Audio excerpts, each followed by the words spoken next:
S P Sujith ദാസും വെട്ടിലായിരിക്കുകയാണ്. സുജിത് ദാസിനെതിരെ നടപടി ഉറപ്പായി. കാരണം സുജിത് ദാസിനെതിരെ വകുപ്പുതല അന്വേഷണം നേരത്തെ നടത്തിയിരുന്നു. തിരുവനന്തപുരം റേഞ്ച് DIG അജിതാ ബീഗമാണ് ആ അന്വേഷണം നടത്തിയത്. ആ അന്വേഷണ റിപ്പോർട്ട് DGPക്ക് കൈമാറിയിട്ടുണ്ട്. DGP ഇന്ന് തന്നെ ആ റിപ്പോർട്ട് സർക്കാരിനും കൈമാറും. ആ റിപ്പോർട്ടിൽ പറയുന്നത് SP സുജിത് ദാസ് ഗുരുതരമായ പെരുമാറ്റച്ചട്ട ലംഘനം നടത്തി എന്നുള്ളതാണ്. ഒരു IPS ഉദ്യോഗസ്ഥന് യോജിക്കാത്ത രീതിയിലായിരുന്നു അദ്ദേഹത്തിന്റെ ഫോൺ സംഭാഷണം. അത് പോലീസ് സേനയ്ക്കാകെ കളങ്കമുണ്ടാക്കി.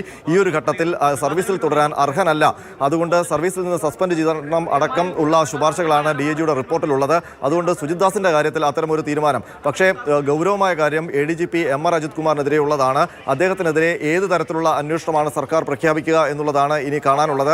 ആ ഘട്ടത്തിൽ ക്രമസമാധാന ചുമതലയിൽ നിന്ന് ADGP മാറ്റുമ്പോൾ പകരം പോസ്റ്റിംഗ് നൽകുമോ, അതോ പോലീസ് സർവീസിന് പുറത്ത് അദ്ദേഹത്തെ അന്ന് ആരോപണം ഉയർന്നപ്പോൾ വിജിലൻസ് ഡയറക്ടർ സ്ഥാനത്ത് നിന്ന് മാറ്റി അദ്ദേഹത്തെ പോസ്റ്റിംഗ് കൊടുത്തിരുന്നില്ല, പുറത്ത് നിർത്തുകയായിരുന്നു. അങ്ങനെ ഒരു പുറത്ത് നിർത്തിക്കൊണ്ടുള്ള അന്വേഷണത്തിലേക്കാണോ പോകുന്നത്? പകരം ക്രമസമാധാന ചുമതലയിലേക്ക് ആര് കടന്നുവരും? ഏത് ADGP ആകും കടന്നു വരിക? അത്തരം ചർച്ചകളാണ് ഇപ്പോൾ ആഭ്യന്തര വകുപ്പിൽ നടക്കുന്നത്.